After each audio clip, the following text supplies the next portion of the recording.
ఆడెవడో పొలసక్కవాడంట, ఆడికి 2 టమాటాలు లేవు కానీ వాడు 1 టమాటా రివ్యూ ఎలా ఇస్తాడు? అసలు వాడెవడో నాకు తెలియదు, నేనెవడో వాడికి తెలియదు, సినిమా రిలీజ్ కాకుండా రివ్యూలు పెట్టేస్తుంటారు. అటువంటి వాళ్ళని మక్కిలెర కొట్టి తోలు ఒలచి ఉప్పు కారం చల్లి ఎండలో వేసి శిక్ష పడేలా చేయాలి. గుర్తుపెట్టుకోండి, అటువంటి వాళ్ళు అక్కడక్కడ ఉన్నారు, మన మధ్యలోనే ఉన్నారు. నాకు తెలియక కాదు, పోనీలే వాళ్ళకి మళ్ళీ ఒక తల్లో చెల్లో పెళ్ళామో ఉంటుంది, వాళ్ళ ఫ్యామిలీస్ కూడా బతుకుతలేదని వదిలేస్తున్నాము. చేతకా కాదు, నాలాంటి వాడు ఎవడో తగులుతాడు, తాట తీస్తాడు. ముందే చెబుతున్నా, తాట తీయటం ఖాయం అటువంటి వాళ్ళని. కబడ్దార్ పొలచక్కవాడ, నువ్వు ఎక్కడున్నావు?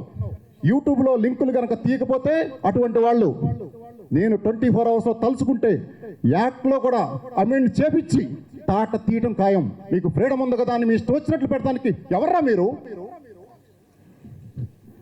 నా సినిమా గురించి నేను మాట్లాడతా, నాది సూపర్ సక్సెస్ అయింది. పక్కన వాళ్ళ సినిమాల దగ్గర కూడా డబ్బులు తీసుకొని ఇంకా రేటింగ్లు తక్కువ ఇస్తారు.